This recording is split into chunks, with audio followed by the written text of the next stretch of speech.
क्यों भाभी आज ले ना कर रहल ह। बहुत बहुत धन्यवाद तो देखा इनकर कितना प्यार हो। हम ना जलिए कितना प्यार मिले तोरे भैया के भी लेके हमार रहती।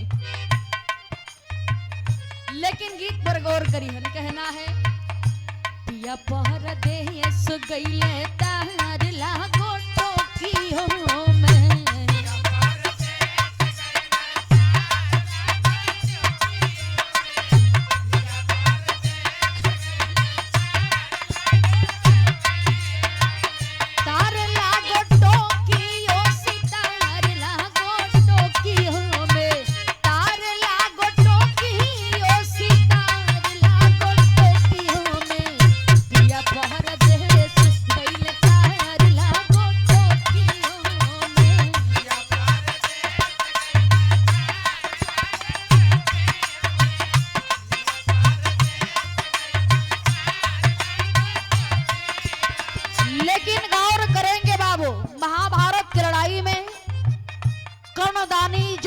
जिसके सीने में बाण लगा हुआ है धरती पर गिरा है। कर्ण के बड़ा ही दर्द हो रहल बा तड़प रहल हुवन। भगवान श्री कृष्ण जी पहुंचलन। कर्ण सवाल करता है कि कृष्ण जी आज तक दुनिया में हम कबो गलत काम ना कैलीन, कबो अपना हाथ से पाप ना कैलीन, तो हमरा के इतना बड़ सजा काहे मिल रहल बा, हम काहे तड़प रहल बड़ी। कहलन हका कहे कड़ दानी बालवान माए दानवा में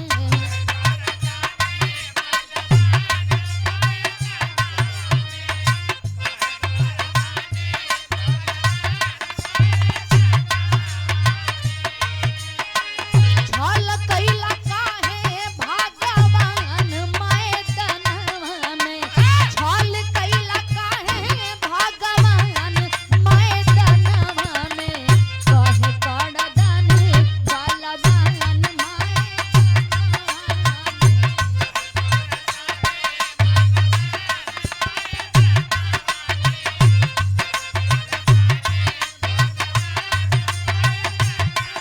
गौर करेंगे बाबू। कर्ण कहे लागल कि ए कन्हैया हम जानत बानी कि छल से हमरा के बाण लगल बा।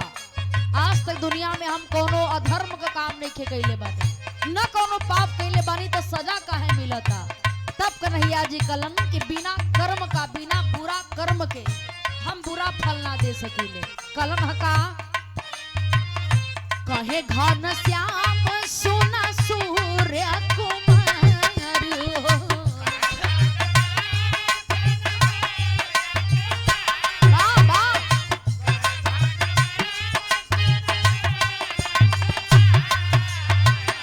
करनी का फल इहाँ भोगे संसारी हो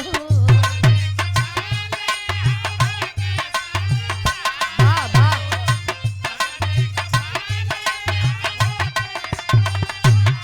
ये बाटे विधि का विधान मैदानवा में, ये बाड़े विधि के विधान मैदानवा में कहे कड़ दानी बलवान मैदानवा में।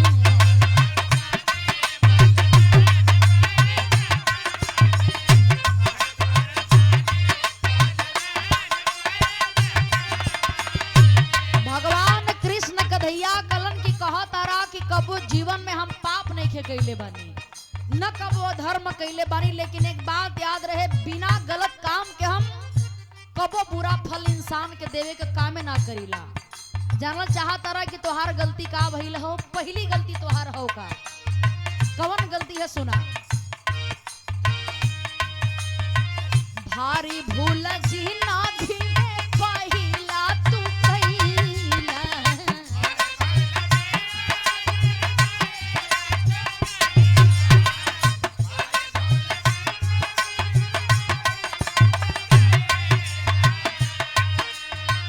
गुरु परशुराम से बिरादरी छिपैला हो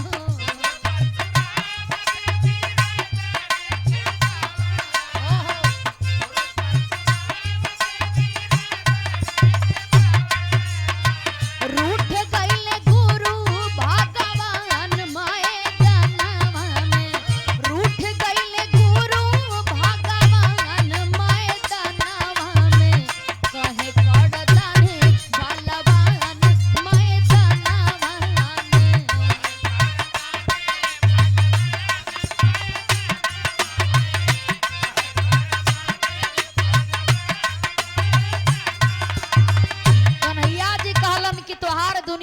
पहली गलती कैले बड़ा कि अपने गुरु परशुराम से अपने गुरु परशुराम से तू अपन बिरादरी छिपैला। ऐसे तोहरे गुरु के बहुत बड़ियार कष्ट भइल, तोहार गुरु जी तोहरा से नाराज हो गईलन। ये पहला गलती अपना जीवन के तू कैले बड़ा कि अपना गुरु परशुराम जी से बिरादरी छुपैला। दूसरी गलती का हो बतैलन हा,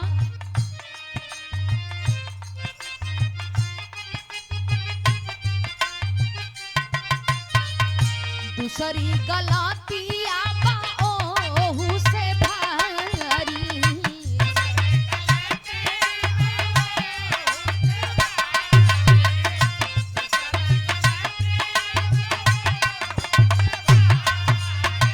द्रौपदी के सभा बीच खिंचात रहली सारी।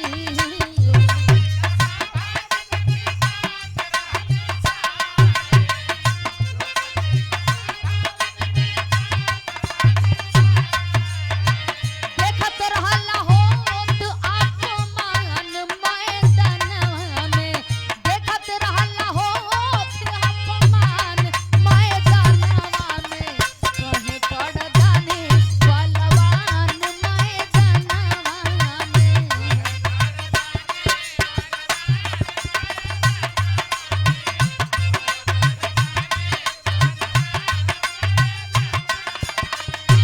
गौर करिएगा, देखे आखिर में भगवान कन्हैया जी कलन की जौने समय दुशासन द्रौपदी का साड़ी खींचत रहल, ओ समय ओ सभा में तू भी उपस्थित रहला और दुशासन के तू परम मित्र रहला। तो मित्र का मतलब ये भइल कि यदि दूसरा मित्र गलत रास्ते पर भटक रहा है तो मित्र की यही कोशिश होनी चाहिए कि अपने मित्र को रास्ते से भटकने न दिया जाए, अच्छी रास्ता दिखाने का काम किया जाए। लेकिन देखत रहला कि तोहार मित्र दुशासन द्रौपदी के चीर के खींचत बा, लेकिन एको बार अपना मित्र दुशासन के समझावे ना गईला कि एक अबला नारी का अपमान करना बहुत बड़ा पाप होता है, उसके मर्यादा से खिलवाड़ करना बहुत बड़ा पाप होता है। ये तोहार दूसरी गलती रहल, यही का सजा मिल रहल बा। इतने ना, तीसरी गलती का भइल बतौलन,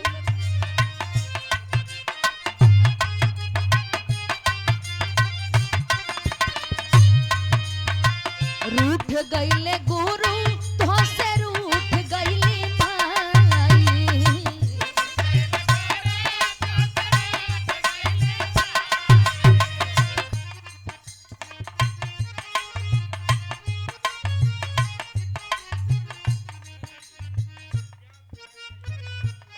गौर करिहन, ये गीत का अगली लाइन हो, कन्हैया जी समझावत हो कलन का कहना है मास्टर, रूठ गईले गुरु तुहा से रूठ गईली माई।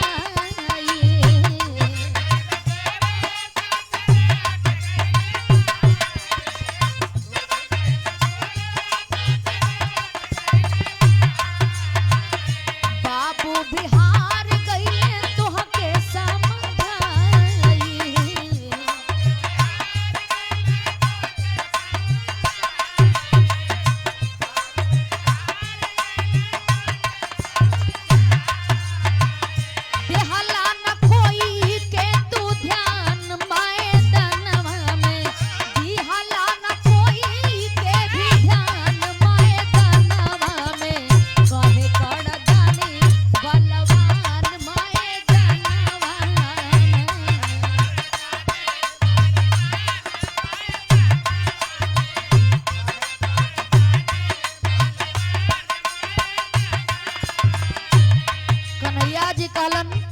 तोहार माता कुंती भी आके बार बार तोहरा के समझौली कि ये बेटा कौरवों के साथ छोड़ करके अपने भाई पांचों पांडवों से हाथ मिलाला, अधर्म का रास्ता छोड़ करके और धर्म का रास्ता अपना करके अपने भाई पांचों पांडव से हाथ मिला करके धर्म के मार्ग पर चला।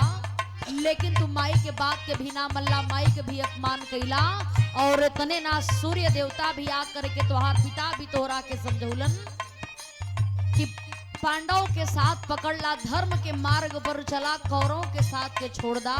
लेकिन ए कर्ण न तो तू अपने माई के बात के सम्मान रखला, न तो अपने पिता के बात के मनला, सबकर तू अपमान कैला। ये बहुत भारी गलती हो। ये दुनिया में जे माता पिता गुरु के अपमान करी, आदर करी, ओकर गति का होई। गीत का हमारे आखिरी लाइन, रमन बिहारी श्यामा स्वर्ग की नगरिया।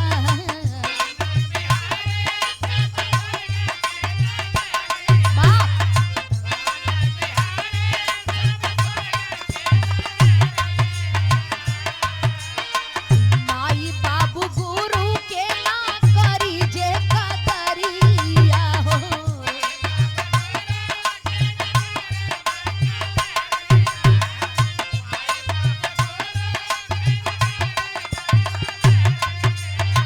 रही सिया राम परेशान माए जनवा में, रही सिया राम परेशान माए जनवा में।